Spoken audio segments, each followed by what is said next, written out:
Buenos días a todos. Antes de comenzar este webinar, simplemente recordaros algunas pautas en cuanto a la conexión. Recordad que para mejorar la conexión y la audición de las ponencias es preferible que desconectéis vuestras cámaras y vuestros micrófonos cuando no se muten, por favor. Y también quisiéramos recordaros que al final de la sesión habrá un turno de preguntas, por lo que os ruego que vayáis dejando vuestras preguntas a lo largo de las distintas ponencias dirigido al chat de organizadores para que le demos paso al final. Gracias. Y si os parece, vamos a empezar ya con la sesión de hoy. En primer lugar, permitidme que me presente. Mi nombre es Sergio Muñoz y coordino la plataforma tecnológica española de innovación en tecnología sanitaria, que hoy, junto a la plataforma española de nanomedicina, organizamos esta sesión enfocada en Smart Health y COVID-19. En segundo lugar, también querría dar la bienvenida a todos los que asistís a esta sesión, esperando que las ponencias de las que hoy vamos a disfrutar sean de vuestro interés. Creemos que así lo tienen por la temática que tratan y el momento también en el que nos encontramos. Por otro lado, obviamente quisiera agradecer especialmente a todos los ponentes su presencia hoy, representando a universidades, en el caso de la Universidad Politécnica de Madrid, a centros de I+D+I, como el CSIC, el CIO-RBN y el Instituto Catalán de Nanociencias, a hospitales como el Vall d'Hebron y el 12 de octubre, y también, aparte de la industria, representada en este caso por la empresa Werfen, que trabaja y colabora en el sector salud. A todos vosotros, muchas gracias por vuestra disponibilidad y dedicación. Y finalmente, también agradecer a la Plataforma Española de Nanomedicina la estrecha colaboración que tenemos y con que hemos contado para la organización de la sesión que hoy celebramos. Muchas gracias también al equipo de Josep, a Cristina y a Teresa. Antes de pasar a la presentación de las distintas ponencias que vamos a desarrollar, dejadnos unos minutos tanto a mí como a Josep para explicaros, para exponeros cuáles son los objetivos y la visión de las plataformas que hoy representamos. En el caso de la plataforma, las plataformas son unas estructuras público-privadas de trabajo en equipo, lideradas por la industria, y las que todos los agentes del sistema español de ciencia, tecnología e innovación interesados en un campo tecnológico trabajan conjunta y de forma coordinada para identificar y priorizar las necesidades tecnológicas tanto de investigación como de innovación a medio y a largo plazo. Es muy importante resaltar en este contexto que las plataformas están cofinanciadas por el Ministerio de Ciencia e Innovación. En el caso de la Plataforma de Innovación de Tecnología Sanitaria, tenemos una misión muy clara que no es otra que proponer un contexto de trabajo común tanto a hospitales como a centros de I+D+I e industria para fomentar la innovación, el conocimiento y la transferencia de tecnología sanitaria. Esto venimos haciéndolo desde casi hace 10 años y venimos cumpliendo con los objetivos con que nació esta plataforma y que hemos ido enriqueciendo a lo largo de las diferentes convocatorias a las que hemos ido aplicando. Objetivos que no son otros que fomentar la cooperación y el networking entre agentes del ecosistema sanitario, facilitar el acceso a la financiación para el desarrollo de distintos proyectos, impulsar obviamente también la internacionalización de las empresas españolas que participan en este ecosistema y tratar de fomentar un polo de innovación sanitario. Y por último, identificar y proporcionar información del estado de la tecnología sanitaria e impulsar instrumentos para la modernización del sistema de salud, como por ejemplo la compra pública innovadora. A lo largo de estos años, la plataforma ha participado en proyectos interesantes, tanto nacionales como internacionales a nivel europeo, y como muestra de la actividad y a colación del tema que hoy nos ocupa, sí me gustaría trasladar de forma muy breve nuestro último proyecto, que no es otro que el informe de madurez digital en tecnología sanitaria. Un informe que se ha realizado en colaboración con la Fundación COTEC para la Innovación y en el que hemos contado con la participación de las 17 comunidades autónomas y sus servicios de salud. Su objetivo no ha sido otro que identificar el grado de adopción y su madurez en distintas tecnologías en el campo de la digitalización y, por tanto, también en el campo de las Smart Health que hoy queremos tratar, tocando 4 áreas clave como son los servicios a pacientes, los servicios a profesionales, las infraestructuras que les dan soporte y los sistemas analíticos que permiten analizar los datos y tomar decisiones.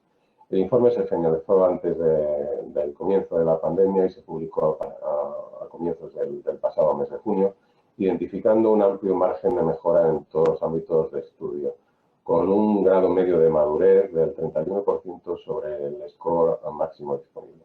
Obviamente, y como podréis daros cuenta, este porcentaje es bajo, lo que nos da una idea del profundo cambio que es necesario abordar durante los próximos años y la rapidez con que se va a afrontar para encarar los retos, no ya del futuro, sino también del presente, como hemos podido comprobar también desde el inicio de esta pandemia.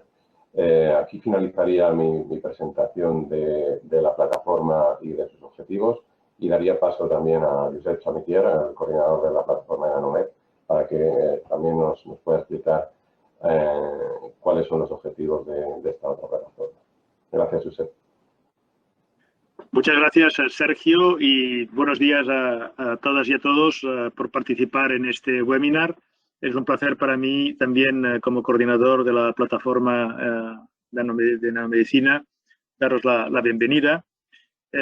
Y muy brevemente, pues en nombre también de todo el equipo que ha ayudado a coordinar del Instituto de Bioingeniería de Cataluña, pues y a todos los miembros de la Secretaría de la plataforma, pues la posibilidad hoy de organizar este acto para ver cómo podemos combatir la pandemia del COVID utilizando todas las armas que tenemos a nuestro alcance. Muy brevemente, con lo mismo que ha hecho Sergio, os contaré un poco cuáles son los objetivos y algunas de las actividades de la plataforma. Muy bien.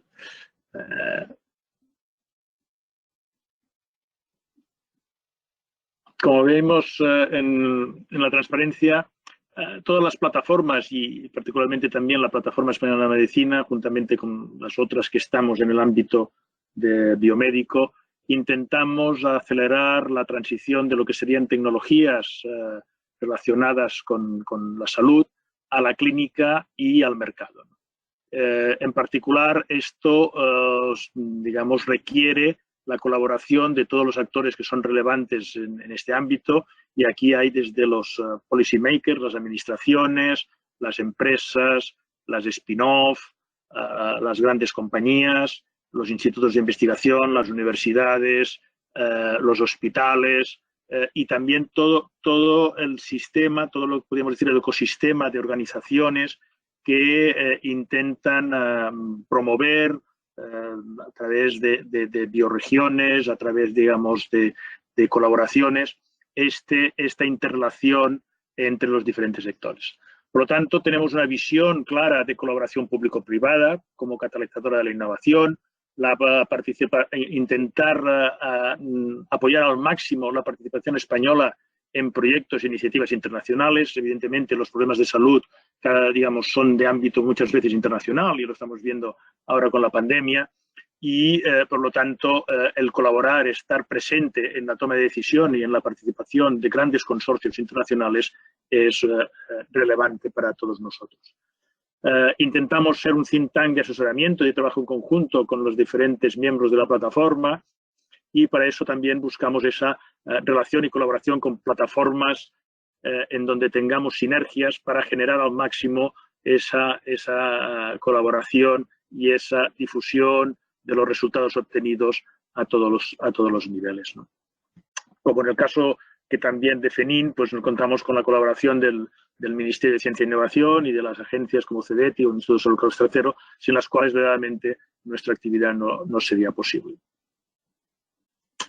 Bien, concretamente el nombre del webinar de hoy está hablando sobre Smart Health y un poco la medicina del futuro, y esto es un ámbito que conlleva diferentes avances tecnológicos de muy diferentes tipos, y aquí tenéis unos cuantos que cada vez más están más presentes en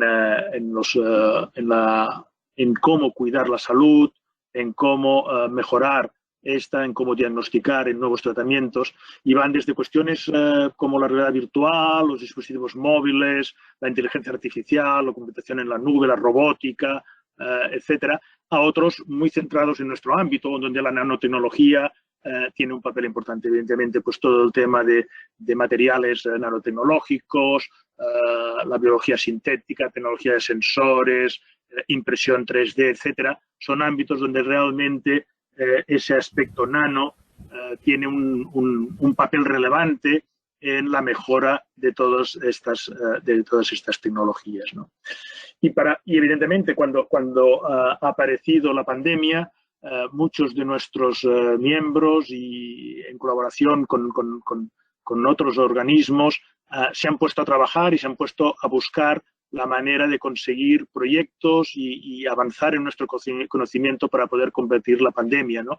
Y hemos intentado hacer un cierto resumen de algunos de los proyectos que han sido financiados, ya sea por la Comisión Europea o por las recientes convocatorias de Introducción Carlos III, como es, y después tendréis la oportunidad de conocer con más detalle, proyecto europeo liderado por ICN2, con la profesora Laura Lechuga, para, digamos, nuevos sistemas de diagnóstico, pero tenemos, digamos, otros proyectos que van en esta línea, liderados por diferentes instituciones, como Centro de Investigación en Nanomateriales, el Instituto de Investigación e Innovación, INDEA Nanociencia, el Centro de Investigación Severo Ochoa o la Universidad Rovira i Virgili.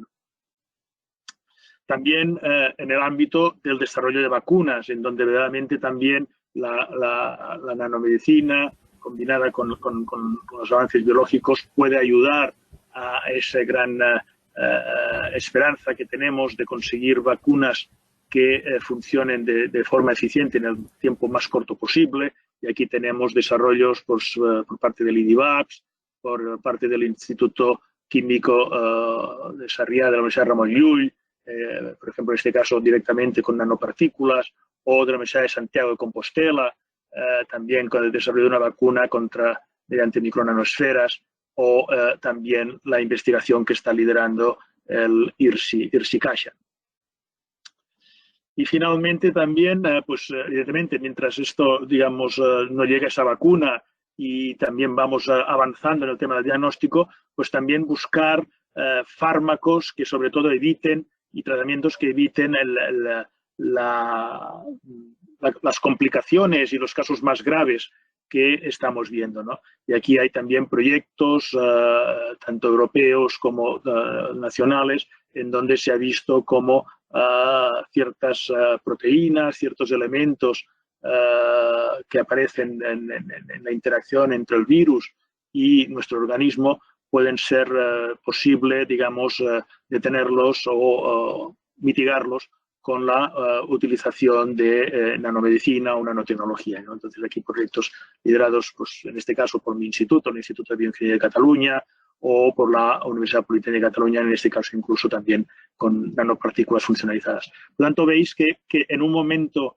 de crisis, en un momento de pandemia, muchos investigadores que trabajaban en ámbitos transversales o que estaban trabajando en ámbitos generales de lo que es la nanomedicina han canalizado y han focalizado sus esfuerzos para combatir la pandemia, y verdaderamente es de agradecer ese esfuerzo que han realizado en tiempos complicados, durante días y semanas de confinamiento, de la voluntad que han manifestado estos investigadores y su disposición a continuar trabajando e intentar hacer lo que mejor saben, que es buscar nuevo conocimiento y nuevo conocimiento verdaderamente que sea aplicado a la salud.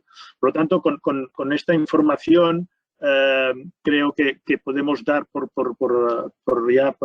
para iniciar lo que verdaderamente es más interesante, que los diferentes ponentes nos expliquen parte de estos proyectos y otros proyectos relacionados con todo el tema del COVID-19, y para cualquier cuestión que consideréis necesario de ampliación o de asesoramiento en el ámbito de la medicina, aquí tenéis también nuestros correos y web de contacto y estaremos a vuestra disposición para intentar ayudar y coordinar o impulsar digamos, las iniciativas que tengáis.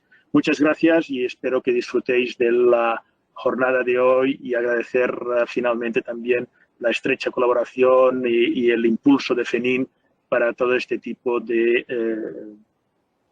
colaboraciones conjuntas entre plataformas. Gracias y espero que os guste la jornada.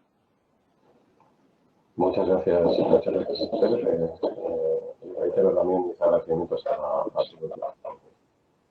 Como bien decías, el concepto de Smartgencia era importante antes de la COVID como modelo de hibridación de distintas tecnologías, pero también como modelo de colaboración entre distintos agentes para el desarrollo de productos y servicios de salud.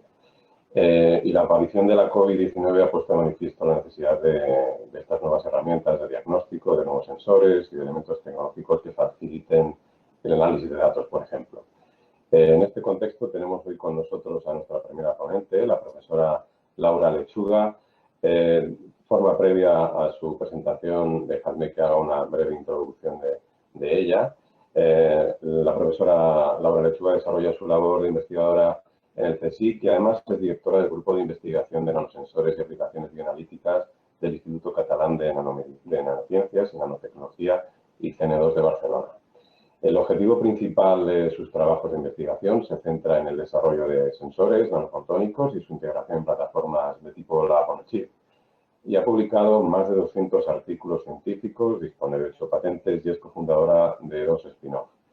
Hoy viene a compartir con nosotros un muy interesante proyecto relacionado con el desarrollo de plataformas nanosensoras avanzadas que facilitan el diagnóstico rápido, fiable y descentralizado de la COVID-19.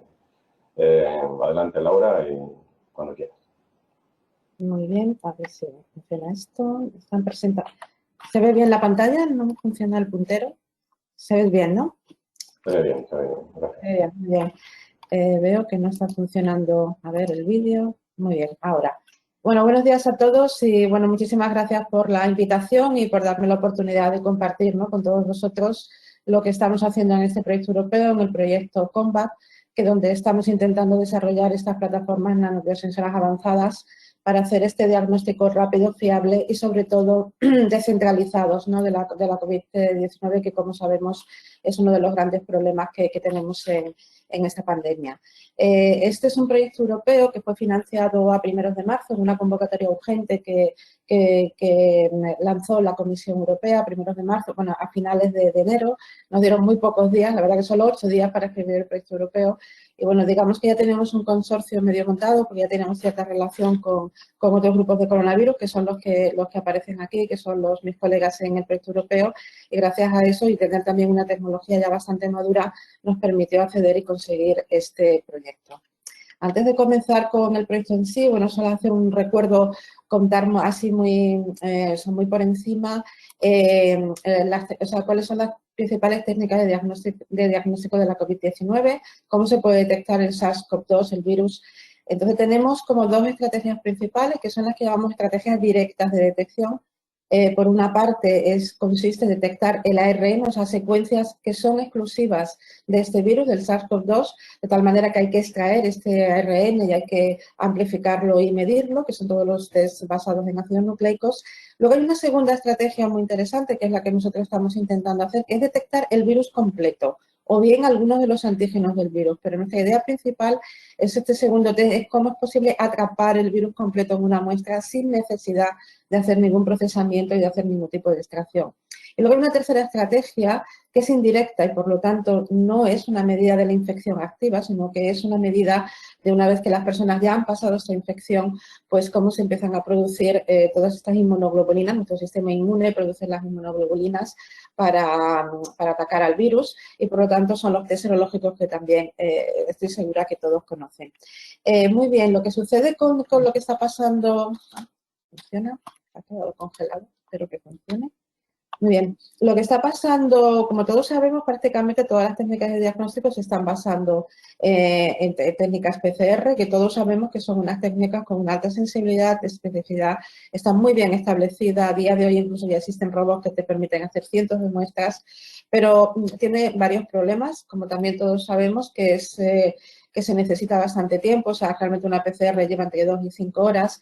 hay ciertos problemas de reproducibilidad y, por supuesto, siempre se necesita hacerlo en un laboratorio y con el personal entrenado adecuado, ¿no? Y eso está siendo el cuello de botella, es decir, tenemos PCR, tenemos muchísimas PCR, tenemos mucha gente entrenada, pero a la hora de que hay que hacer un test masivo y cientos y miles de estos análisis por día, pues evidentemente no hay posibilidad de hacerlo con las técnicas de PCR.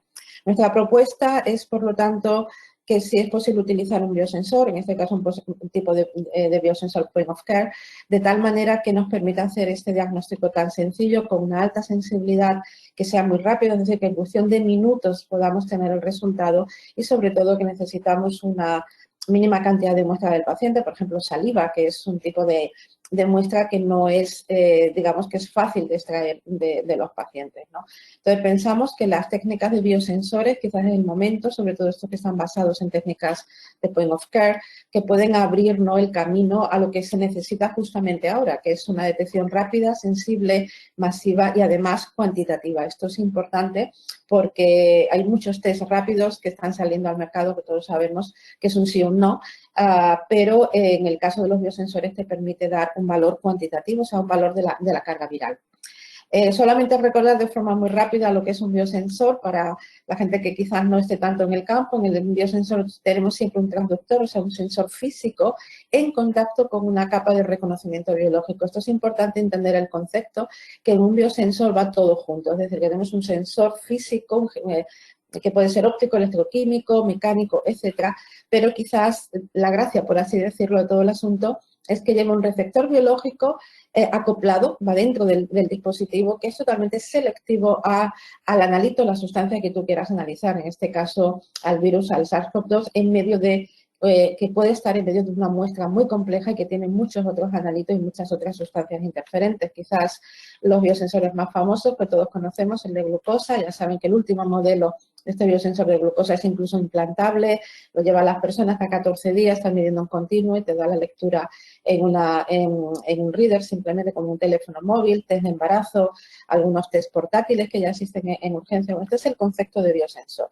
Entonces, nosotros llevamos muchos años trabajando en este tipo de dispositivos y, en concreto, llevamos muchos años trabajando en biosensores fotónicos, ópticos, es decir, que usamos la luz en un formato de microchip de tal manera que la luz va viajando y la luz interacciona con estas biomoléculas que son las que van a reconocer, ¿no?, la sustancia que quieras analizar.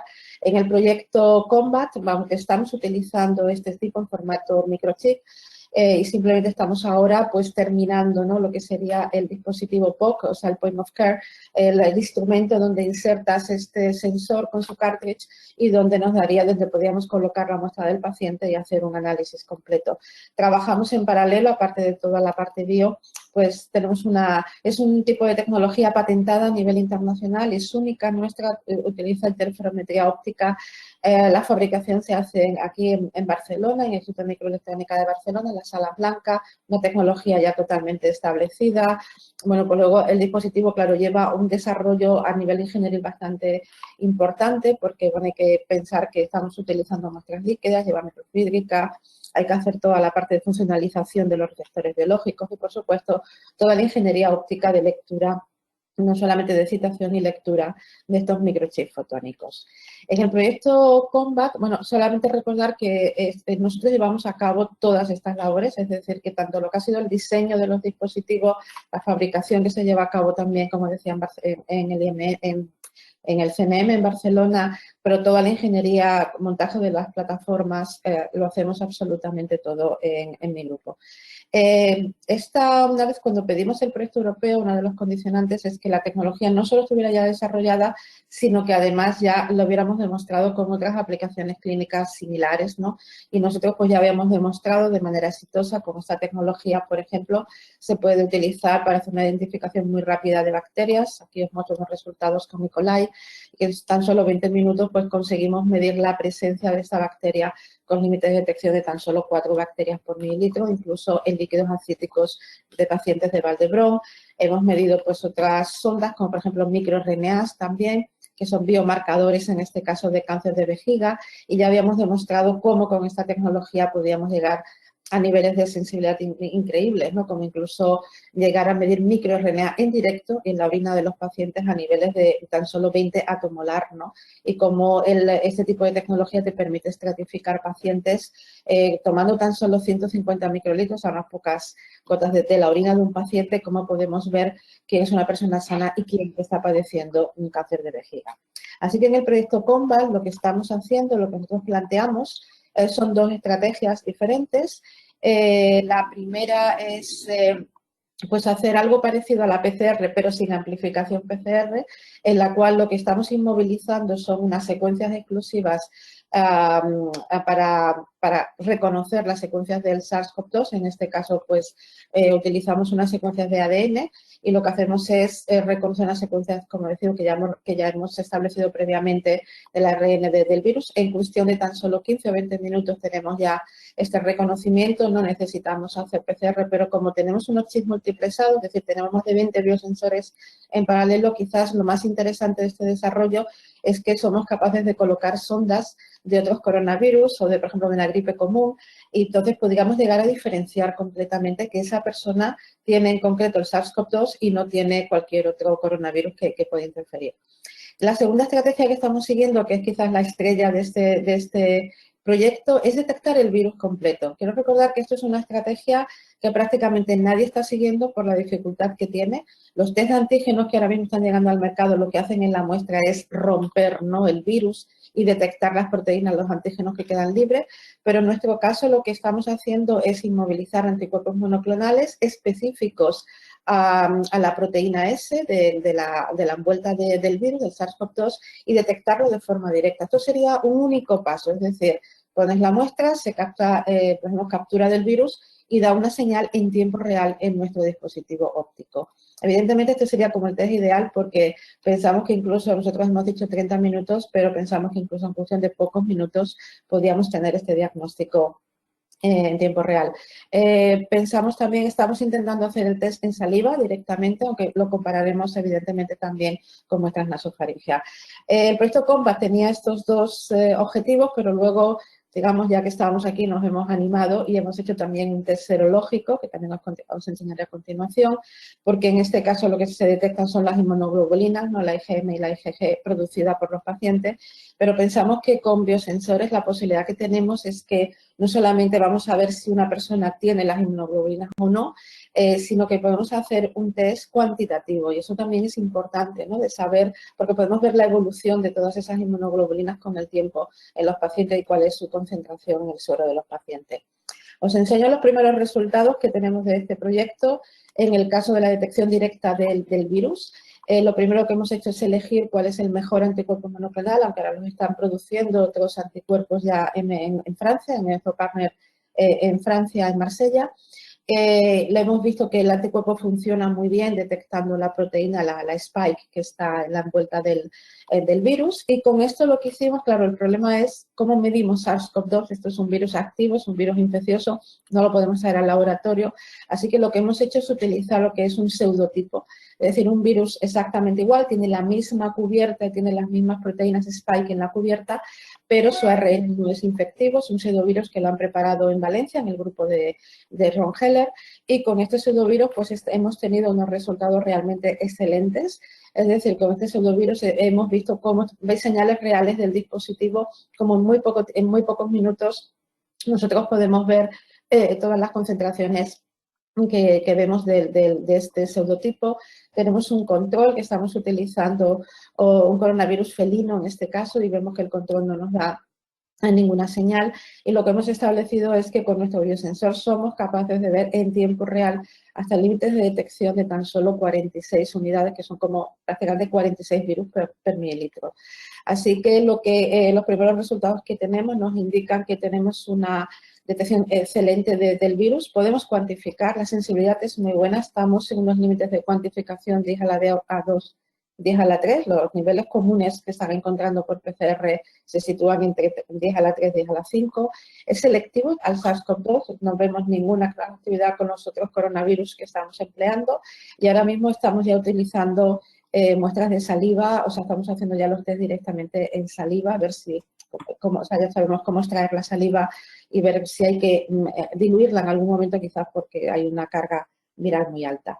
Y bueno, y luego también lo que estamos haciendo es, en este momento, es intentar medir ya el SARS-CoV-2 directamente, no el serotipo, y para hacerlo lo que hemos hecho son 2 tratamientos, bien inactivar el virus por ultravioleta o bien inactivarlo térmicamente. Y como podéis ver aquí en la imagen de TEM, cuando lo inactivamos por ultravioleta, con un procedimiento que utilizan mis colegas partners italianos, hemos visto que el virus queda completo, es decir, que el virus se queda inefectivo, ya su ARN está dañado, no es infectivo, pero se conserva toda la estructura, se conserva perfectamente toda la envuelta de todas las proteínas, mientras que con desactivación térmica, como veis, se hace, por así decirlo, papilla, y lo que quedan pues son solamente los antígenos sueltos. Bueno, brevemente comento que también hemos empezado ya, tenemos ya avances, ¿no?, en el biosensor genómico, en el cual colocamos la sonda. Ya tenemos las tres secuencias que hemos elegido que son exclusivas del SARS-CoV-2. Y luego ya tenemos también una primera validación de cómo podemos detectar todas estas muestras, todas estas secuencias de estos genes también a niveles de una alta sensibilidad en nuestro dispositivo. Y como recordaba, aquí lo importante es que vamos a hacer un multiplexado con diferentes secuencias, diferentes coronavirus, de la gripe también, el virus de la gripe, y podemos identificar completamente. Y lo más importante, sabemos que no necesitamos una amplificación por PCR, es decir, que en cuestión de 30 minutos estaría listo. Ya para acabar, bueno, os cuento también que el proyecto, además de esta parte de detectar el virus completo, hacer una detección genómica confirmatoria 100% de la presencia de este coronavirus. El primer año está dedicado fundamentalmente a salud humana, pero en el segundo año también queremos, en el proyecto también está previsto que este dispositivo pueda servir para nuestros colegas también que participan en el proyecto en la Universidad de Barcelona, pueda servir como una herramienta muy buena para hacer esta vigilancia, ¿no?, de los coronavirus en los animales huéspedes, como son roedores y como son murciélagos, de tal manera que les evitemos tener esas grandes campañas de recolección de muestras, sino que directamente puedan ir al lugar y hacer los análisis in situ. Y ya por último, como comentaba, esto no estaba previsto en el proyecto COMBAT, pero también hemos decidido hacerlo. Estamos ya desarrollando todos los test serológicos bastante adelantados, y en ello estamos combinando, ¿no?, los 3 antígenos frente a los que se producen estas inmunoglobulinas humanas, la proteína N, el péptido RBD y el dominio RBD y la proteína S1, y la verdad es que tenemos unos excelentes niveles de sensibilidad, incluso ya en suero, es decir, que estamos en límites de detección con nuestro dispositivo por debajo del 0,01 microgramos por mililitro, cuando los niveles en los pacientes pues son muchísimos más altos. En 15 minutos tenemos el resultado. Es un valor cuantitativo. Recuerdo que quitando el ELISA que se está haciendo en los laboratorios centralizados, ningún test rápido te da un valor cuantitativo. Y además lo que hemos visto es que totalmente selectivo a este tipo de inmunoglobulinas que se produce como consecuencia de la infección con el SARS-CoV-2. Estamos evaluando ahora mismo ya muestras clínicas que nos han enviado desde el Hospital Vall d'Hebron. Afortunadamente, el instituto había inaugurado un laboratorio de seguridad PSL2 hace unos meses, así que, bueno, esto nos facilita mucho el trabajo en todo lo que estamos haciendo. Bueno, yo creo que ya para terminar solamente lanzar, ¿no?, hacer un comentario de que quizás, bueno, mi grupo, como muchos otros grupos en España y también en el mundo, llevamos muchos años trabajando en estas plataformas point of care de biosensoras, ¿no?, y siempre diciendo, bueno, tenemos que ir a este análisis descentralizado. Nos ha costado mucho quizás llegar a una transferencia y que eso esté en el mercado, porque quizás todos los laboratorios de análisis pues están muy bien establecidos, tenemos unas técnicas excelentes y mucha gente criticaba, ¿no?, la necesidad de estas plataformas portátiles, pero yo creo que esto, la pandemia ha puesto de manifiesto de una manera muy clara que necesitamos estas plataformas portátiles de diagnóstico que se puedan usar no solo en un laboratorio centralizado, sino que se puedan usar pues incluso en una farmacia, en un centro de salud. O sea, que realmente se ve ahora clarísimamente que la tendencia clínica, que ya en diagnóstico clínico, que ya lo veníamos diciendo hace años, pues tiene que llegar a ser una realidad, pues en este caso lo antes posible, dada la emergencia en la que estamos. Nada, por último, agradecer a todo mi grupo. Nosotros no hemos tenido confinamiento, el proyecto fue concedido el 2 de marzo y nos hicieron empezar el proyecto el 10 de marzo. O sea, creo que había sido lo más express que uno puede imaginar firmando un proyecto europeo, increíble.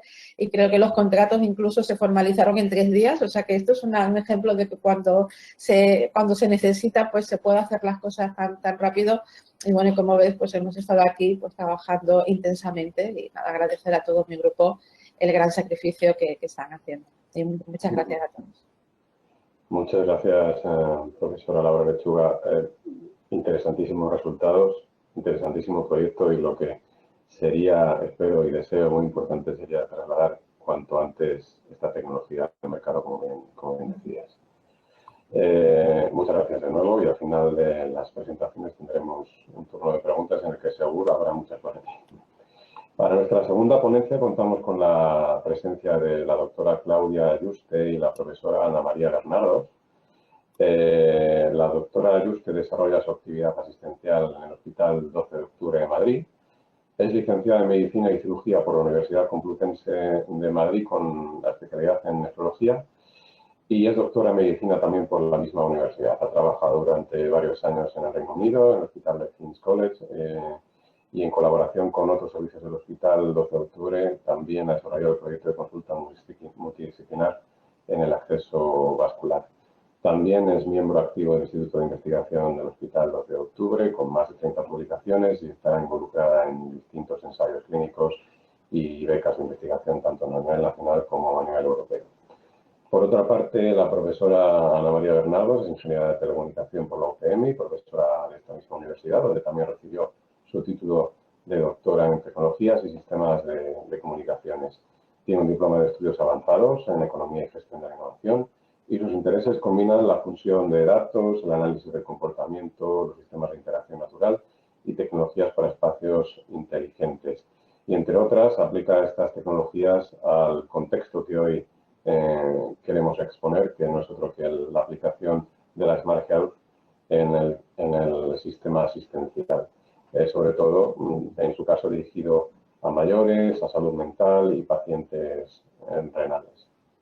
Actualmente también es la secretaria académica del Centro de Procesado de Información y Telecomunicaciones de la UPM. Ambas nos van a exponer un proyecto que es un claro ejemplo de cómo cubrir una necesidad clínica a partir de los avances desarrollados en la tecnología desde la universidad, para la creación de un sistema de salud móvil que apoye a médicos y pacientes frente a la COVID-19 y que facilita la monitorización remota de síntomas y la comunicación entre médico y paciente, que, como hemos visto, tan necesaria es en estos días. Sin más, doy paso tanto a la doctora como a la profesora Ana para que inicien su presentación. Adelante cuando queráis.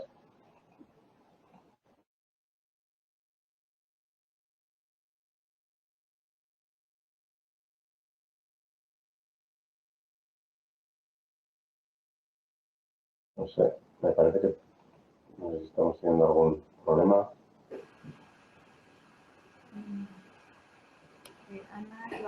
Hola. Sí, Ana. Sí, no, me tenéis que pasar el control o algo así para poder poner la presentación. Y ahora mismo no lo puedo hacer. En teoría ya lo tienes, Ana. Veo que tienes como dos perfiles. Voy a ponerlo al otro. Espera, que a lo mejor... Espera.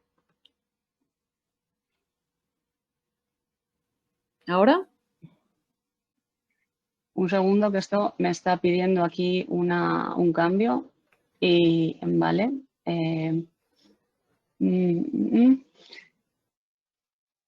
Vuelvo en un momento.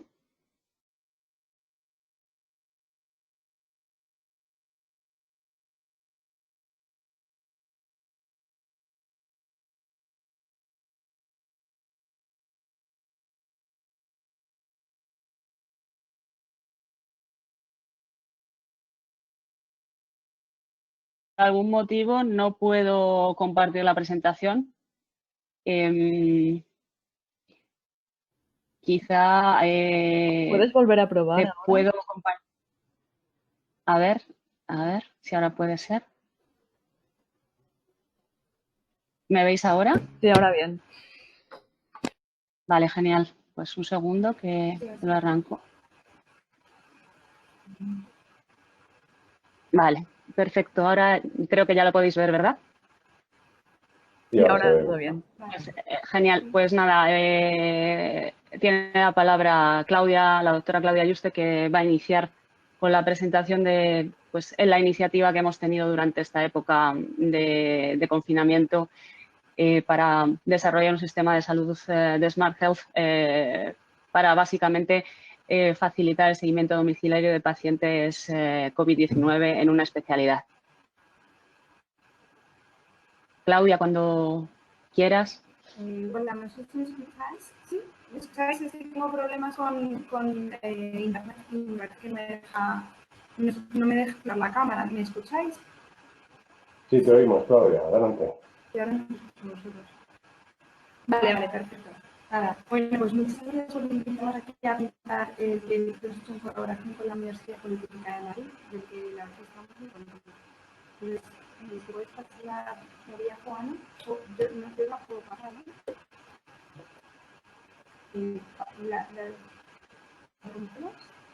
¿Puedes pasar? ¿Me escucháis?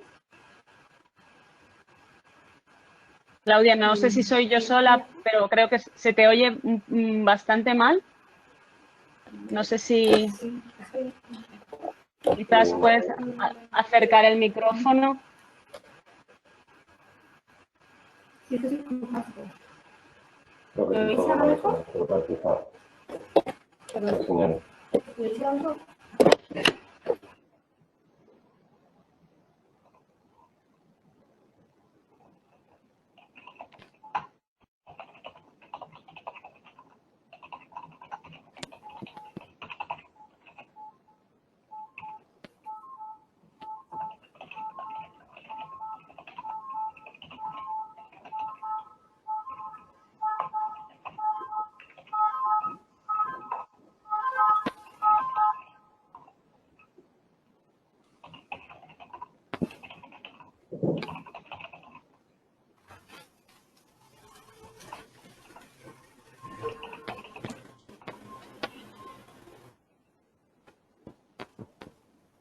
Muted. Ana, yo creo que Claudia Sí, debe yo creo tener que sí, problemas. debe tener algún problema. Si queréis, pues voy a hacer yo la presentación de la parte más técnica. Ella tiene una muy buena introducción a lo que motivó el despliegue de este servicio. Yo puedo contar un poco lo que hicimos en colaboración con el Hospital 12 de Octubre. Digamos que esta es una iniciativa que surge a primeros de marzo y, pretende apoyarse en proyectos que ya tenemos como Centro de Procesado de Información y Telecomunicaciones de la UPM en el ámbito de Smart Health en colaboración con socios sanitarios, clínicos y en particular en este caso con el Hospital 12 de Octubre. Un poco en esa situación de incertidumbre de inicios de marzo preguntamos cómo podemos apoyar desde el punto de vista operativo en el momento en el que nos encontramos. Y las conversaciones con algunos médicos nos llevan a desarrollar un sistema de apoyo al seguimiento de síntomas de pacientes COVID en un entorno muy concreto, en este caso, que es una especialidad clínica, y para enfocarnos en ese ámbito. Hacemos esto básicamente por ser operativos, porque obviamente os podéis imaginar los problemas organizativos de integrar este tipo de sistemas en la práctica en un ámbito asistencial. Entonces, este es el contexto. Trabajamos estrechamente con el grupo del Hospital Universitario 12 de Octubre, en concreto con la especialidad de nefrología, y con esto pues desarrollamos una tecnología concreta para facilitar este apoyo al seguimiento de síntomas. Esta es, la parte de la presentación. Sí, estás de vuelta, genial. Pues mira, justo, es que he salido y vuelto a entrar. Creo que no voy a poner la cámara, si nos parece, porque creo que igual era eso el problema de que no me escucharéis bien, ¿vale? Pero ahora se te oye bien. Vale, pues me oye bien, justo a tiempo. Pues nada, como ya sabéis, los coronavirus son una familia de virus que produce distintos tipos de síntomas Y el coronavirus de este año es un coronavirus distinto, que el problema es que nunca antes había entrado en contacto con el ser humano. Si puedes pasar a la siguiente diapo, Ana. Como ya sabéis, ha causado más de 28 millones de casos y entre ellos casi 1 millón de muertos. Y como podéis observar en el gráfico, los casos, lejos de disminuir, siguen aumentando. Si pasamos a la siguiente diapositiva, que nos muestra el problema en España, como podéis observar, pues sí que efectivamente hubo en el gráfico, hubo un pico que fue en la primavera de este año y ahora estamos volviendo a observar un aumento de los casos. Pues con casi medio millón de casos en España y en esta gráfica del país ilustrativa pues es la cifra de muertos que son casi 50.000 casos. En concreto, si pasas a la siguiente diapo, Ana, por favor. Podéis observar en la Comunidad de Madrid que pues, se ve el pico de las distintas incidencias. A la izquierda tenéis la evolución de los casos y en la gráfica de la derecha está la correlación con lo que ha pasado en los hospitales. Como podéis observar, pues efectivamente en abril de este año pues, tuvimos una gran ocupación de los hospitales, también en las camas de UCI, que después ahora, a pesar de que tenemos casi más o igual o más casos, la verdad que no se está correlacionando de momento, gracias a Dios, con un aumento de tantísimos que estamos colapsados en los hospitales. Si pasamos a la siguiente diapo, os quería enseñar en concreto, en uno de los días, que no fue ni siquiera el peor día de la presión asistencial, el peor día fue el 2 de abril, esto es del 27 de marzo, pero es que no he encontrado las fotografías. Como podéis observar, había más de casi 15.000 personas ingresadas, y en UBIs eran 1.400.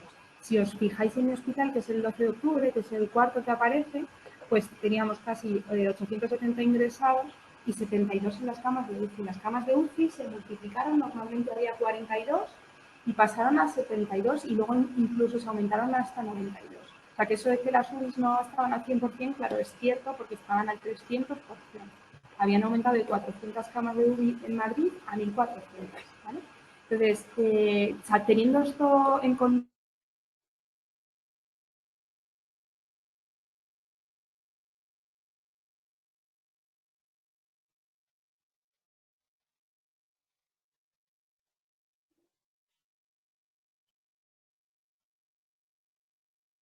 Hola. Me parece que se ha vuelto a caer. Todavía. Se ha vuelto a caer.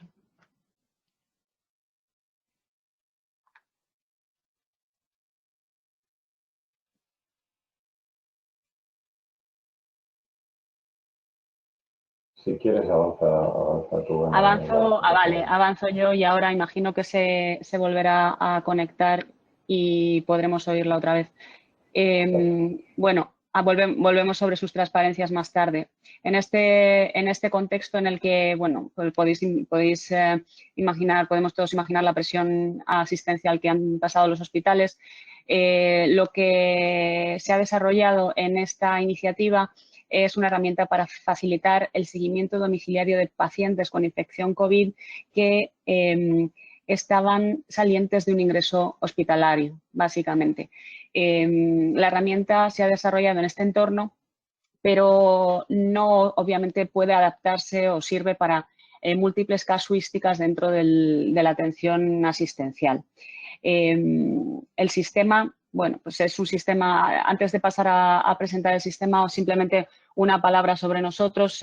Como Universidad Politécnica de Madrid probablemente nos conocéis. Nosotros somos en particular el Information Processing and Telecommunication Center, que es una nueva estructura de investigación, ahora mismo yo diría que una de las más grandes en TIC dentro de la UPM seguro y luego en España también, porque somos 180 investigadores adscritos que estamos especializados en diferentes áreas de conocimiento, desde la electrónica y los sistemas hasta la radio y las comunicaciones, el análisis de datos, los sistemas de virtualización, es decir, cubrimos una amplia gama de sistemas y tecnologías en el ámbito de las tecnologías de la información.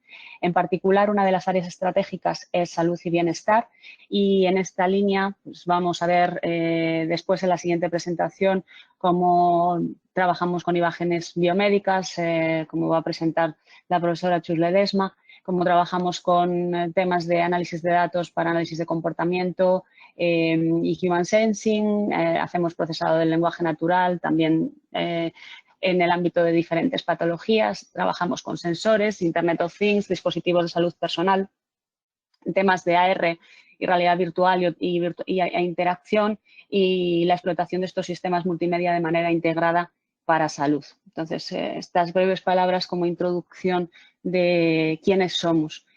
Por supuesto, agradecemos mucho a FENIN y a Nanomet el estar hoy en este foro presentando pues, esta solución que hemos desarrollado específicamente para COVID.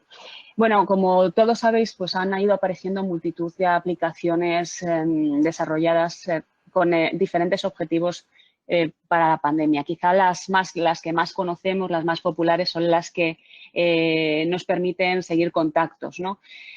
Si echáis un vistazo a una compilación de aplicaciones móviles que hay ahora mismo recogida en Wikipedia, veréis que hay 89 aplicaciones desarrolladas en 46 países diferentes y 2 a nivel global, ¿vale? En la mayor parte estas aplicaciones están destinadas al seguimiento de contactos porque probablemente es pues claro, una de las aplicaciones directas de la tecnología móvil que más se ha visto, ¿no? Luego también hay un buen grupo de aplicaciones que están dirigidas al autodiagnóstico de la información. Dada la complejidad también de la integración con los sistemas asistenciales, esto es muy comprensible porque este tipo de aplicaciones tienen una integración más ligera que las que pueden tener otras como la que vamos a presentar nosotros, ¿no? Entonces, dentro de esta compilación de aplicaciones, pues más o menos el 62% están destinadas al seguimiento de contactos. Hay como un 7% de aplicaciones que están dirigidas al autodiagnóstico, hay un 18% que incluye además funcionalidades de información y luego hay otras que pueden estar, por ejemplo, que están dirigidas al seguimiento de síntomas en entornos profesionales, se integran con organizaciones, digamos, más sencillas que los sistemas asistenciales. Hay otras que sirven para notificar cuarentenas y controlar cuarentenas. Hay algunas de información un poco más específicas, por ejemplo, cómo utilizar una mascarilla. Hay otras que básicamente se dirigen a investigación. Es decir, bueno, pues hay diferentes aproximaciones. De carácter asistencial, hasta donde yo he visto, hay relativamente pocas. La que vamos a presentar nosotros aquí es de carácter asistencial, ¿vale? Sabéis que en España además tenemos una variedad de aplicaciones también, bueno, pues provocada por nuestra estructura organizativa y entonces cada comunidad autónoma tiene unas soluciones distintas, ¿no? Aparte de la famosa radar COVID que, bueno, pues que está en la situación de integración que está, ¿no? En este contexto, pues nosotros lo que desarrollamos es una aplicación de carácter asistencial, un poco, digamos, minoritaria, ¿no? Por motivos obvios.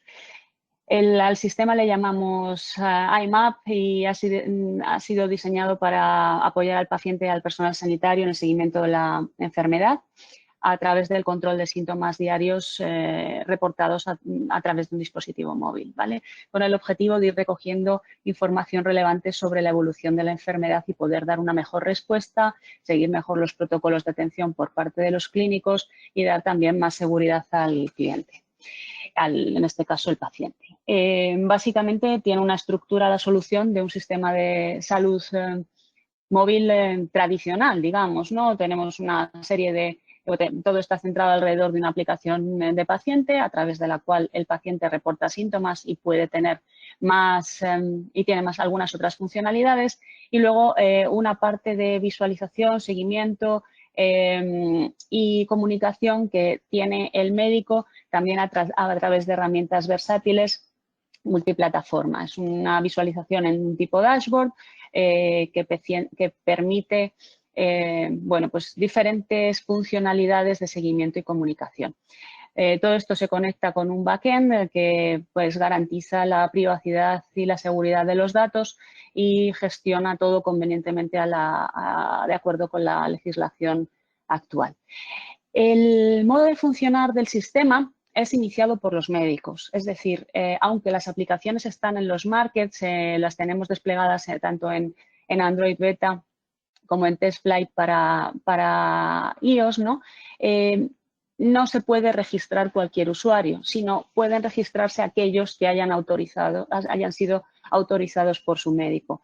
O sea, todo el uso del sistema lo inicia el médico que decide registrar al paciente en el sistema y a partir de esto el sistema pues, notifica al paciente que puede darse de alta a través de un SMS y bueno, a partir de ahí el paciente queda conectado con su médico a través de esta plataforma. Hemos intentado que el uso para todos fuera muy sencillo, entonces hemos hecho esto con un desarrollo iterativo en colaboración con los médicos. Es verdad que no lo hemos hecho directamente con los pacientes porque la situación no lo permitía en este punto, pero bueno, pues quizás esto ha sido más fácil de subsanar con la participación de personas externas. Entonces, el proceso de diseño ha sido con los médicos y tanto en la especificación de requisitos como en la bueno, pues después mejora de la solución. Aquí podéis ver un poco cuál es el aspecto de la solución para médicos. Básicamente, como podéis ver ahí, lo que tenemos es una lista de lo que pueden ver un médico, al que ha dado de alta también un supervisor de su actividad. Lo que puede ver un médico es su lista de pacientes que puede filtrar por su estado y tiene una serie de ayudas en colores para poder seguir básicamente el estado de los pacientes rápidamente y poder gestionarlos de la mejor manera visible. En la parte de la derecha puede seguir los síntomas que ha tenido y puede ver también una serie de notas que los pacientes pueden mandar a través de la aplicación y responder a dichas comunicaciones. Es comunicación asíncrona que trata de ser no invasiva para los médicos, es decir, trata de, pues no son sistemas de comunicación en tiempo real, sino comunicación asíncrona, de tal manera que los médicos puedan recibir más información diaria de los pacientes, puedan responder dudas, pero no se vean, digamos, invadidos en su práctica habitual. Entonces, bueno, pues esto esta es la interfaz de comunicación con los médicos, que tienen una interfaz para web y después tienen también aplicaciones para iOS y Android, porque se ha dado la circunstancia que durante la atención médica, pues muchos estaban fuera de sus consultas habituales, estaban desplazados en otras zonas y la interacción con los dispositivos móviles parecía que iba a ser de especial utilidad, así que se ha hecho un despliegue multiplataforma. Por parte del paciente, bueno, pues el paciente lo que puede ver, lo que tiene es una aplicación sencilla en la que puede registrar sus síntomas diariamente y mandar comentarios al médico, como hemos dicho, aparte de todo el login seguro y del registro que hemos comentado anteriormente. Después puede recibir información, consejos y, bueno, pues tiene una parte de visualización de su evolución de la enfermedad que también en muchas ocasiones pues, resulta de utilidad. Lo que hemos visto, lo que nos han hecho llegar los médicos que los pacientes aprecian de una manera especial es toda esta posibilidad de tener comunicación asíncrona. Les resulta útil y también lo que hemos encontrado es que muchos pacientes cuando comienzan a utilizar la aplicación son mucho más explicativos en su relación de síntomas. Esto, dado cómo va evolucionando la enfermedad y cómo van variando las cosas, pues sí que es verdad que puede ayudar a recoger información adicional que si no, no se tendría.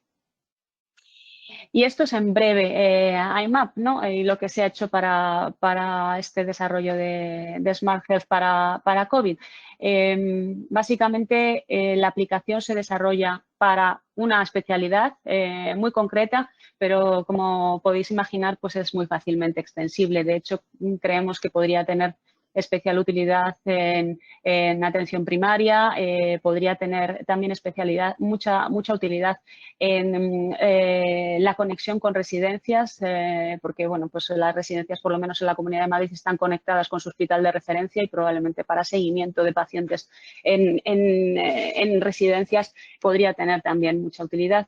Es ampliable a otras patologías y tiene como característica que puede servir también de soporte a la investigación, porque al final se van recogiendo datos de manera ordenada y también se recoge mucha información introducida por el paciente que se puede procesar con técnicas de el procesado de lenguaje natural de manera sencilla y se puede, bueno, pues extraer más información a partir de estos datos que se van recogiendo de los pacientes. Se ha desplegado en el 12 de octubre en la especialidad de nefrología, la han usado ya unos cuantos pacientes. Entre los tiempos de desarrollo que se puso en marcha, bueno, pues digamos que no llegamos al pico de marzo, llegamos a la cola de la curva y ahora, pues la verdad es que ojalá que no se tenga que utilizar intensamente, ¿no? Porque será mejor para todos, ¿no? Pero bueno, pues ahí está y se puede seguir ampliando, mejorando y desplegando. Se despliega muy fácil para otras infraestructuras y bueno, creemos que tiene interés. En general, las aplicaciones de Smart Health todavía son integradas con el sistema asistencial, todavía son minoritarias y probablemente más en el sector público, pero creemos que tienen mucho potencial, sobre todo porque pueden facilitar la atención hospitalaria, la monitorización continua y sobre todo la prevención, tanto de pacientes que tienen algún tipo de dolencia y quieren prevenir que evolucione a estadios peores, como pacientes que incluso pueden estar sanos y se monitorizan con algún fin concreto, ¿no? Es verdad que ahora mismo para introducir este tipo de sistemas en el ámbito asistencial hay que aprovechar los usuarios líderes, no usuarios que están deseando utilizar cosas que pueden apoyar tanto a sus pacientes desde el punto de vista clínico y pacientes que quieren usar las tecnologías, porque hay una cierta curva de aprendizaje, aunque las tecnologías sean muy sencillas y conocidas por todos, sobre todo hay bastantes barreras organizativas, ¿no? De integración con EHRs, de privacidad, bueno, pues aunque se pueda hacer con todas las garantías, normalmente los despliegues dentro de sistemas hospitalarios son muy complejos, ¿no? Mi percepción desde mi trabajo en este ámbito es que tengo una percepción positiva de adopción, pero es verdad que sí que siempre tendemos a hacer despliegues que funcionan, que son útiles, pero después tendemos relativamente poco a recoger los suficientes datos que nos permitan explicar que esos sistemas son realmente efectivos, probablemente porque se hacen siempre en el contexto de proyectos que llegan a cumplir unos ciertos bueno, pues ámbitos de despliegue, pero luego siempre pues tiene una parte final de validación que siempre es más exigua de lo que nos gustaría, ¿no? Entonces, bueno, pues este es el mensaje que me gustaría dejar por mi parte. No sé si Claudia ha podido volver o no está aquí, pero bueno. Ah, estás, genial. Bueno, pues no sé si quieres hacer algún comentario más. Sí, te oímos. Yo quería decir que por parte de nosotros la gran diferencia, bueno, aparte que sí, yo creo que esta aplicación nos ha ayudado bastante a seguir a algunos pacientes. Hemos tenido 2 pacientes que han reingresado por lo que hemos visto en la aplicación, hemos solicitado revisiones presenciales, hemos hecho las radiografías que correspondían en función de lo que los pacientes nos comentaban.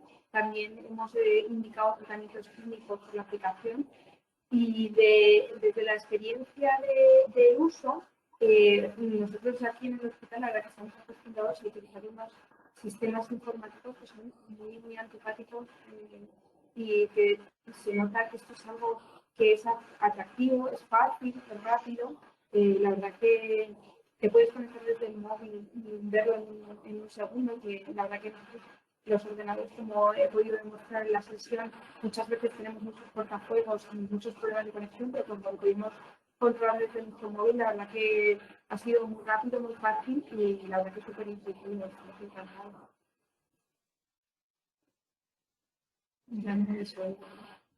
Sí, ¿te estabais escuchando, perdón? Sí, perfectamente, te hemos oído, Claudia. Perdón. Y como se va y se viene, porque estoy con un zulo, pues eso. Pues muchas gracias a las dos, a la profesora Bernardo y a la doctora Yuste, por vuestra exposición. Yo creo que ha quedado bastante claro cuál es el espíritu de este nuevo concepto de Smart Health, que no es otro que la colaboración entre distintos ecosistemas para desarrollar aplicaciones que primero en vuestro caso responden a una necesidad clínica muy clara, también una necesidad por parte de los pacientes y con una respuesta que al mismo tiempo, como decía la doctora Yuste, ofrece información con una interfaz muy sencilla.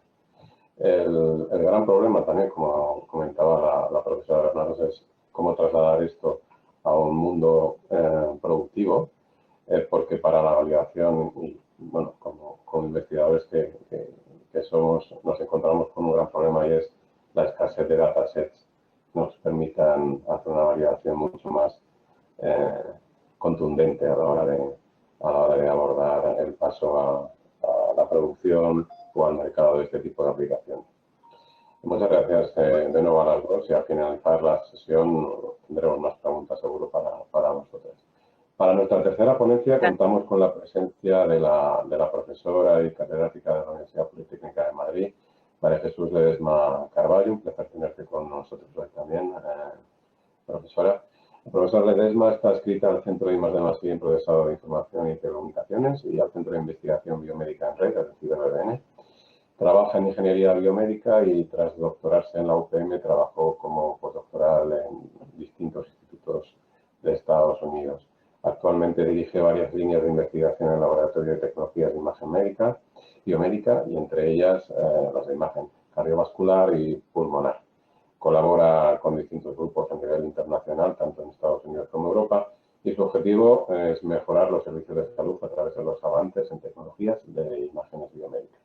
Su ponencia de hoy tiene también mucha relevancia, como el resto de las que hemos tenido la oportunidad de tener hoy, ya que, como hemos podido ver a lo largo de la pandemia, muchos de los pacientes desarrollan enfermedades respiratorias muy severas o incluso pues, llegando a ser letales, y por esto es necesario disponer de herramientas que permitan realizar un diagnóstico más preciso y a la vez definir tratamientos más personalizados. Así que sin más, cuando quieras, profesora Ledesma, inicia tu presentación, que seguramente va a ser muy interesante también. Muchas gracias, Sergio, y muchas gracias a CENIR y a la plataforma por la invitación. Y bueno, pues es un placer estar aquí y compartir nuestro trabajo en COVID, que como otros muchos investigadores hemos intentado pues apoyar en lo que ha sido la pandemia, ¿no?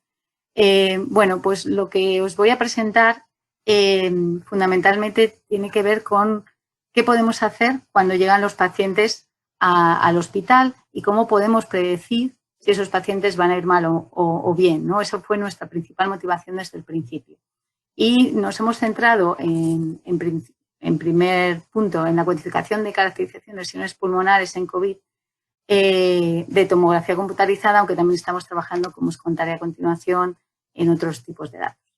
Bueno, como sabéis, un porcentaje relevante de los datos, de los pacientes de COVID-19 desarrollan enfermedades respiratorias severas y para manejo de estos pacientes lo que vamos a necesitar son, por un lado, técnicas de diagnóstico, técnicas de determinación de gravedad y monitoreo, saber cómo de severo es la enfermedad en cada momento y si está mejorando o no en frente a las terapias. La estratificación de los pacientes, que si es posible hacerlas en el inicio o al ingreso sería lo ideal, ¿no? Diferenciar qué pacientes van a requerir UCI o no, optimizar los recursos, etcétera, y tener una predicción pronóstica. Este paciente es muy probable que empeore y vamos a, además a abordarle desde con este tipo de tratamientos más agresivos o no, ¿no? En este contexto, lo que nosotros nos planteamos justamente fue aportar nuevas tecnologías para determinar la gravedad y la predicción pronóstica, porque son aún muy limitadas. En el contexto actual, en los últimos meses, ha habido bastantes intentos de hacer contribuciones desde el punto de vista de biomarcadores clínicos y biológicos, en general desde un punto de vista individual, este biomarcador o este otro, no en general como firmas o como conjuntos de biomarcadores, tanto. Y también en imágenes médicas pues ha centrado sobre todo en el diagnóstico, ¿no? El apoyo en el diagnóstico de rayos X y de tomografía computarizada. Entonces, en este contexto nos planteamos un nuevo proyecto en un consorcio a nivel español que lo hemos presentado a distintas convocatorias, que se llama Project COVID, en el cual pretendemos el diseño de tecnologías de inteligencia artificial para determinar la gravedad y la predicción pronóstica en los casos que se ingresan en COVID, ¿no? En este caso hemos diseñado un estudio observacional que está aprobado a nivel ético en todos los hospitales con 4 centros clínicos de referencia, que son Hospital La Paz, la Fundación Jiménez Díez, la Clínica Universitaria de Navarra y el Hospital Clínic de Barcelona. Y estamos recogiendo de forma retrospectiva pues, todo lo que es imágenes y datos de parámetros clínicos, biomarcadores biológicos, moleculares y síntomas a lo largo del tiempo en el inicio de la estancia hospitalaria, para justamente tener todos los datos necesarios para la predicción y el pronóstico. ¿Cuál es un poco el paradigma que planteamos? Pues que en muchos casos la estratificación de pacientes se hace sin plataformas inteligentes, vamos a decir, y por la experiencia, y muy valiosa, por supuesto, hasta el momento, apoyándose en biomarcadores clínicos, síntomas o biomarcadores biológicos y moleculares. Nuestra apuesta es también incorporar la imagen con sus biomarcadores desde el principio y aunar todos estos datos desde un punto de inteligencia artificial para el procesamiento y el procesamiento de imágenes para, por un lado, definir nuevos biomarcadores para mejorar la atención al paciente y estudiar mejor la enfermedad, ¿no? Descubrir probablemente algunos conjuntos de parámetros que nos pueden realmente tener una especial énfasis en la gravedad y abundar en la investigación básica en esos aspectos y clínica.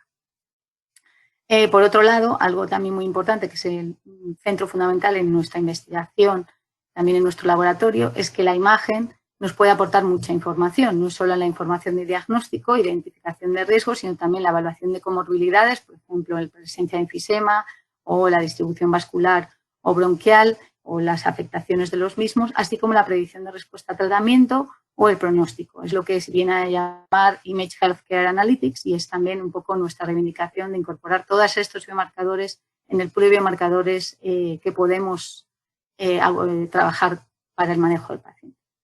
Entonces, os voy a comentar más en detalle lo que hemos avanzado hasta el momento dentro de este proyecto, específicamente la parte de caracterización de lesiones pulmonares de infección por SARS-CoV-2 en tomografía computarizada y comentaré luego otras perspectivas también más generales de todo el proyecto. En este ámbito hemos avanzado mucho. Fundamentalmente, el contexto es que estos pacientes en su fase leve empiezan a tener este tipo de lesiones, que es el inicio de la neumonía bilateral, que son opacidades de vidrio deslustrado, que son como pequeñas opacidades translúcidas, y a lo largo de la enfermedad y según su severidad se van apareciendo también consolidaciones, derrame pleural, de otros patrones, opacidades lineales, crisis paving y halo invertido cuando ya están comprometidos los vasos. Entonces, en esos contextos, lo que nosotros vamos a intentar hacer es cuantificar y subtipar los tipos de lesiones. Este tipo de trabajo lo hemos podido abordar también de relativamente rápido por nuestra experiencia en el subtipado de lesiones en el parénquima pulmonar, en el cual tenemos ya mucha experiencia y varias publicaciones, y no nos ha sido complejo adaptar la tecnología para el COVID-19. La tecnología concreta que nos ha permitido hacer este subtipado y esta segmentación precisa es una arquitectura de aprendizaje profundo, una UNet modificada, en la cual en las distintas capas de convolución lo que vamos a tener son una arquitectura densa, que lo que hace, unos bloques densos, que lo que hacen es concatenar de forma iterativa las características que se han sido previamente extraídas, ¿no? Las arquitecturas de UNet tienen una parte de alguna manera de codificación y una de codificación o encoding y decoding, y es muy importante y ha sido especialmente clave para el éxito de la arquitectura el tener estos bloques densos que de alguna manera filtran o purifican las características que tienen más relevancia para el aprendizaje, ¿no? Después hay una ENET en cada uno de los bloques del codificador que justamente son los que nos permiten también una selección de las características mejor en cada una de las etapas, ¿no? Con una agrupación máxima y también con convoluciones de paso a paso o azancadas. Las bases de datos con las que hemos contado, para el entrenamiento nos hemos centrado en bases de datos abiertas, 110 imágenes de 60 CTs, a pesar de que es un número aparentemente pequeño, el entrenamiento va muy bien, aunque no, nos planteamos reentrenarlo con los datos que estamos recogiendo en los distintos hospitales, quizá finalmente no ha sido falta, no ha hecho falta. Esta arquitectura que he comentado es 2D, esto lo hemos hecho 2D, aunque tenemos también arquitecturas 3D, porque creemos que en muchos hospitales pueden ser interesantes simplemente mandar algunos cortes del paciente, no todos o no todo el CT, entonces que hubiera esa flexibilidad de mandar el CT completo o solo algunos cortes. Y luego lo que también tenemos es una cohorte ya de 100 CTs, seguimos recogiendo, que son unas 30.000 imágenes axiales que proceden de los 4 centros clínicos mencionados. Y esta es nuestra evaluación independiente que voy a mencionar a continuación. Lo que hemos podido observar es que el sistema que hemos desarrollado es muy robusto y eficiente. De hecho, tarda solamente 1 minuto en cuantificar un CT completo y los pulmones del CT completo, requiriendo una segmentación del pulmón que no es fácil en presencia de enfermedad y especialmente de enfermedad severa y para la cual nos hemos basado en este otro trabajo que está disponible en GitHub. Esa segmentación del pulmón es el primer paso y luego la caracterización o segmentación de los distintos subtipos de lesión. Esto es una cosa bastante innovadora porque los tipos de alguna manera de cuantificaciones pulmonares que existen, prácticamente ninguna hace el subtipo entre, por ejemplo, consolidación, que es lo que estamos haciendo ahora mismo por ser las más relevantes, consolidación, patrón de vidrio deslustrado y derrame pleural. Entonces, aquí podemos observar un caso severo en el cual vemos que hay una afectación del pulmón de casi el 30%, en el pulmón total de lesiones de consolidación o vidrio deslustrado y que está ya relativamente comprometido los pulmones. Estas son otras vistas del mismo caso. Y, bueno, pues como veremos a continuación, los radiólogos y la evaluación muestran que es muy precisa la segmentación que estamos aportando. Este es otro caso en el cual fundamentalmente solo tenemos patrón de vidrio deslustrado, es un caso más leve y empieza a haber algunas consolidaciones en algunas zonas del caso y en este caso pues tenemos un 13%, bueno, casi un 20% de afectación pulmonar, pero hay un 85% aún que es pues parénquima normal. ¿Cómo hemos evaluado todo esto? Pues la primera parte ha sido una supervisión visual por parte de los radiólogos expertos. Bueno, en general toda la evaluación tiene su participación, que mencionaré, por supuesto, todos los investigadores del proyecto al final de la presentación. Y lo que hacemos son varias partes, ¿no?, para esta evaluación. Corregimos la corrección de la segmentación, si es necesaria. Se han corregido hasta 1.800 imágenes y hemos visto que el error medio entre la segmentación automática y la corregida es de un 1,5%, unos 70%, o sea, muy pequeño el cambio de volumen de lesión. También se ha hecho una evaluación visual de la segmentación de los subtipos, haciendo una puntuación de la subsegmentación y de la sobresegmentación. Y también se ha evaluado la afectación y gravedad por lóbulo y pulmón independientemente de la segmentación, para ver cómo de bien somos capaces de determinar la segmentación del pulmón, ¿no? Determinar la gravedad del caso. Pues en cuanto a la gravedad del caso, frente a el score visual o la puntuación visual que hacen los radiólogos, vemos que tenemos una correlación muy buena y que tenemos una capacidad muy buena de definir cuando un caso es más grave o menos, siempre teniendo en cuenta los patrones comentados. Y con mayor o menor compromiso de porcentaje de lesión en el parénquima pulmonar.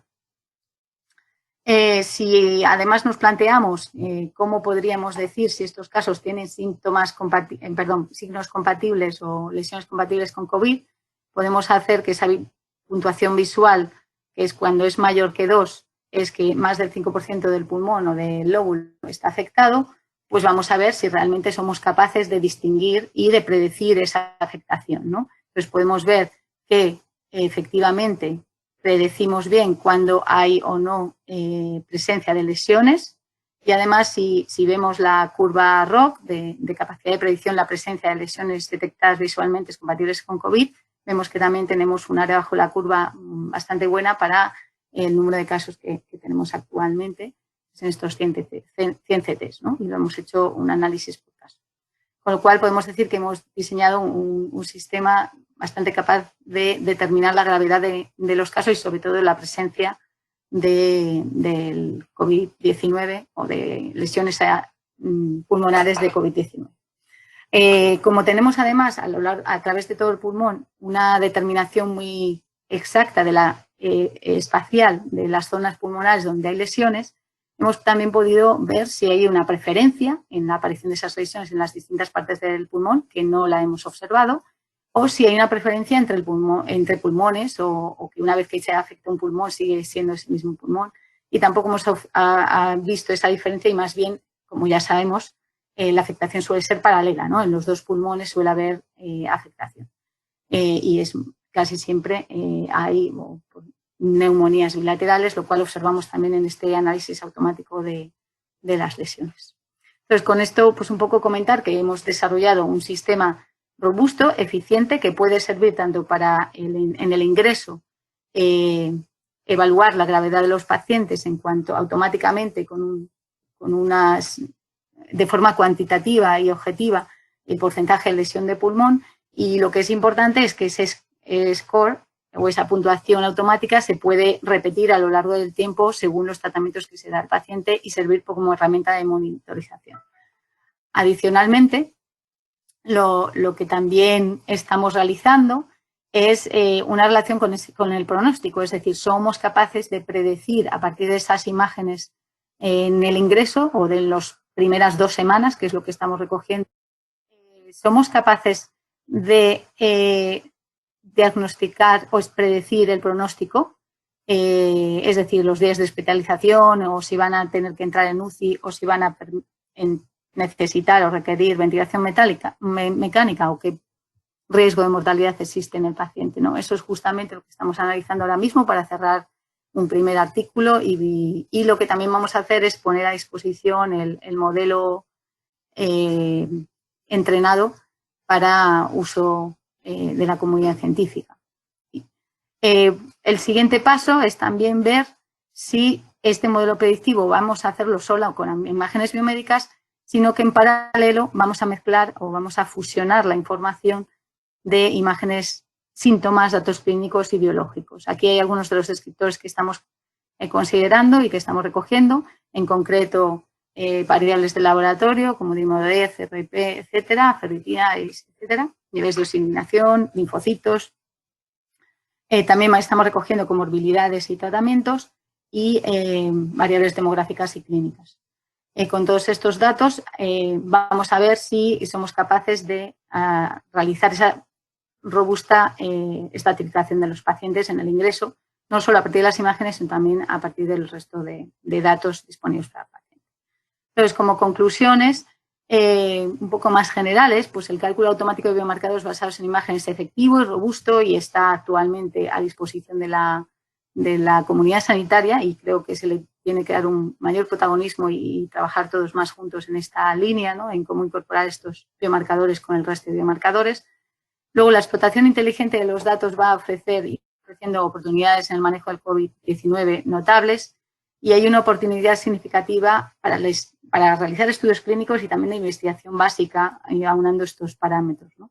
Y también algo muy relevante que no es fácil y a día de hoy yo creo que España todavía está un paso atrás de todo esto, es que las instituciones, incluso a nivel regional, probablemente hay que establecer políticas internas de estabilización y de adquisición y gestión de datos para que cada vez haya más una estandarización y una gestión de datos eficiente que pueda apoyar en todos estos sistemas inteligentes. Y por último, pues que es fundamental, lógicamente, la colaboración entre grupos clínicos y técnicos para beneficiar en la adopción de estas tecnologías en el contexto sanitario real, ¿no? y el uso en la rutina clínica. Estos son todos los colaboradores e investigadores del proyecto. Todos, agradezco a todos su participación. Yo simplemente estoy aquí pues un poco presentando nuestro trabajo, el de todos nosotros, y fundamentalmente están aquí todas las personas involucradas en la cuantificación robusta de lesiones de CT pulmonares. Y también reconocer que hasta el momento no tenemos una financiación específica para este proyecto, sí hemos hecho varias solicitudes a ver si alguna sale adelante, pero sí que hemos podido utilizar financiación que ya tenemos para el desarrollo de tecnologías de aprendizaje profundo del Ministerio y de la Fundación BBVA para aplicar esas tecnologías desarrolladas en el contexto de sus proyectos en COVID-19. Y nada más, muchas gracias. Muchas gracias, profesora Ledesma. Muy interesantes los resultados de vuestro proyecto. Las Cuba Rock, muy buenas, obviamente, como habéis dicho. Y también muy interesante la evolución que proponéis con la integración adicional de datos clínicos de laboratorio. Y sobre todo también, como comentaba antes, ha resaltado un problema y a la vez también una solución, que es la escasez de datos y la necesidad de estandarizarlos y de crear fuentes mucho más amplias de datos de los distintos servicios, que bueno, en el futuro con el proyecto que se piensa desarrollar el Health Data Space a nivel de la Unión Europea y que se tratará de transponer a los distintos países, yo creo que será la solución a estas casuísticas. Vamos a dar paso ya a los últimos ponentes de hoy. A ti. Por último, como decía, y no por ello menos interesante, contamos con la participación del doctor Albert Blanco, facultativo especialista en bioquímica clínica y actualmente responsable del área de soporte a la información de los laboratorios clínicos de Vall d'Hebron. Y también contamos con la presencia de Raúl Rubio, representante de la empresa Werfen. Él es Business Unit Manager de Healthcare IT Solutions para España y Portugal. Y tiene una dilatada carrera en el desarrollo de tecnologías sanitarias pues para muchos de los hospitales de nuestro territorio. El proyecto en colaboración que han desarrollado el Hospital Vall d'Hebron y la empresa Werfen ha partido de la necesidad de realizar un número extraordinario de test de detección del coronavirus para la identificación de los casos infectados entre aquellos pacientes que presentan síntomas de la enfermedad. La realización de los análisis de PCR y los test serológicos por diferentes tecnologías ha generado una inmensa cantidad de información, como también es evidente en estos días, y que ha tenido que ser registrada y organizada de forma que prácticamente en tiempo real los profesionales puedan tener o puedan disponer de datos en un escenario en el que se encontraban, pues, en cuanto a número, muchísimos infectados, pacientes infectados y con distintos niveles de gravedad. Así se ha desarrollado una plataforma de Business Intelligence que permite un análisis avanzado de los datos de la pandemia, ofreciendo tanto indicadores como KPIs y cuadros de mando personalizados para un mejor seguimiento de la COVID-19. Sin más, Albert y Raúl, cuando queráis, podéis empezar. Muchas gracias. Gracias y muy buenos días. Gracias a FENIN, a Nanomed y a todos los asistentes de este webinar por dedicarnos unos minutos para poder explicar este caso de uso de salud digital relacionado con el seguimiento de la COVID-19. Nuestra ponencia va a componerse de 3 bloques, donde haremos una breve descripción de nuestras actividades como compañía en los entornos de IT y de innovación. Presentaremos el problema clínico al que se enfrentó el Hospital Vall d'Hebron de Barcelona durante la pandemia del coronavirus y, por último, veremos la solución tecnológica aplicada junto con los beneficios que reportó dicha solución. La mayoría de ustedes conocerán a Werfen como fabricante de instrumentación y de reactivos de diferentes áreas de los laboratorios como hemostasia, autoinmunidad, gases en sangre, cuidados críticos, pero también tenemos otros focos de desarrollo e innovación que aprovecharemos para compartir con ustedes en este foro. Fundada en 1966 y con sus oficinas centrales situadas en Barcelona, Werfen es una compañía de ámbito internacional, líder en el sector del diagnóstico in vitro y con un fuerte compromiso en proveer soluciones innovadoras para hospitales y laboratorios de análisis clínicos, siempre orientados a la mejora del cuidado de los pacientes. Contamos con más de 5.000 empleados en todo el mundo y tenemos presencia directa en más de 30 países, llegando a más de 100 a través de otros distribuidores. Una de las empresas que están bajo el paraguas de la corporación Werfen es Clinical Software, que es quien se encarga tanto del desarrollo del software de control de nuestra instrumentación como del sistema de información de laboratorio que ponemos a disposición de los laboratorios de análisis clínicos. Modulab, que así se llama nuestro SIL, lleva más de 30 años resolviendo las necesidades de los laboratorios desde el punto de vista de los sistemas de información y lo hemos ido evolucionando de la mano de las tecnologías que en cada década han liderado estos cambios generacionales. Este camino, que iniciamos allá por los años 80, tiene a día de hoy su máximo exponente en un módulo app basado en plataforma HTML con un entorno 100% web. El último y ambicioso proyecto en el que Werfen ha invertido grandes esfuerzos durante estos últimos años es nuestra plataforma de Business Analytics llamada Beeware. Es un hecho que estamos en la era de la transformación digital, de la explotación de datos y con Modulab, con nuestro SIL, hemos cumplido el objetivo de la fase posanalítica de proveer a través de la estadística convencional datos y contajes de conceptos útiles para los usuarios del sistema. Con Beeware incorporamos conceptos como dashboards dinámicos y personalizables, KPIs e indicadores y modelos predictivos y prescriptivos que con ayuda de la tecnología y la metodología de Business Intelligence y algoritmos de inteligencia artificial nos facilita una plataforma de Business Analytics con un gran potencial. En este slide podemos ver cómo de forma intuitiva y amigable Beeware puede compilar una gran cantidad de información en una sola pantalla. Y después de este preámbulo, donde hemos dado una breve pincelada de las herramientas que Werfen provee en el entorno de los sistemas de información, pasamos a presentar el caso clínico, que es el que centra el verdadero interés de la ponencia de hoy, y paso la palabra al doctor Albert Blanco. Buenos días. Antes de nada, quería saludar a todos y a todas y agradecer a los organizadores la oportunidad de compartir esta experiencia. Para situarnos, el problema clínico en el laboratorio derivó de la necesidad súbita e inédita, hasta el momento, que presentó el hospital a raíz de la pandemia del virus SARS-CoV-2. Aparece la necesidad de realizar una prueba diagnóstica de manera intensiva, de la que prácticamente se disponía únicamente de unos meses de experiencia, que requiere de unos recursos específicos e imprevistos que se tenían que incorporar además en un escenario de escasez debido a que todo el mundo precisaba de los mismos, tanto preanalíticos como analíticos, especialmente reactivos y fungibles, así como también escobillones, campanas de bioseguridad, EPIs, etcétera, y cuyo resultado y tiempo de respuesta tenían que ser mínimos, ya que determinaba y determina actualmente también decisiones clínicas y condiciona significativamente los flujos de trabajo y de pacientes en el hospital. Esta necesidad, además, se mantuvo y todavía se mantiene en el tiempo con una demanda creciente y en un escenario, sobre todo en el momento de pandemia, un escenario volátil que en ocasiones cambiaba en cuestión de horas.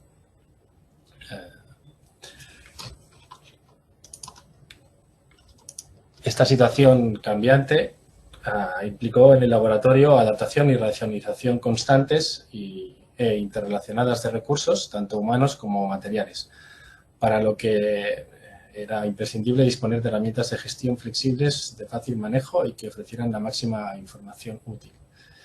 El laboratorio tuvo que ser capaz de reflejar y definir en sus sistemas de información de manera autónoma e inmediata nuevas pruebas de catálogo, nuevos circuitos y flujos de muestras, nuevas áreas de trabajo y de obtener de manera directa información sobre actividad, tiempos de respuesta, sobre todo para poder decidir cómo y dónde destinar los recursos de los que se disponía o solicitar los adecuados. La solución tecnológica pasaba naturalmente por los sistemas de la información, empezando por el de uso principal, el de todos los usuarios del laboratorio, que es el sistema de información del laboratorio, que en nuestro caso es Modulab, de Werfen, que ha representado una importante herramienta al permitirnos incorporar todas las nuevas necesidades de catálogo y de circuitos de muestras y de flujos, reflejar los cambios organizativos y optimizar la gestión y entrega de resultados mediante reglas expertas de validación. Y lo ha permitido con mínima complejidad y de manera autónoma para administradores funcionales, como sería mi caso. Prácticamente fuimos autónomos para casi todo a nivel del LIS, lo que proporcionó gran inmediatez, ofreciendo múltiples soluciones y flexibilidad y lo más importante, resultando de fácil comprensión para el usuario final mediante una trazabilidad completa y muy visual.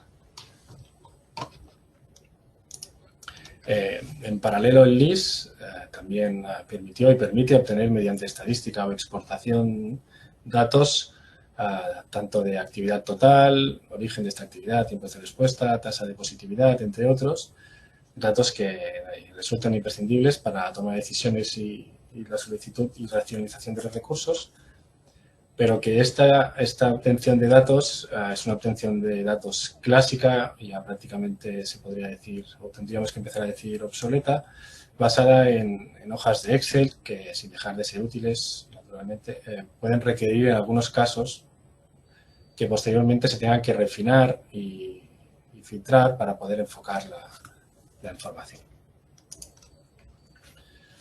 Para minimizar el tiempo en la obtención de información y optimizarla, Werfen nos ofreció la posibilidad de diseñar unos cuadros de mando específicos para la situación a través de la herramienta de Business Intelligence Viewer.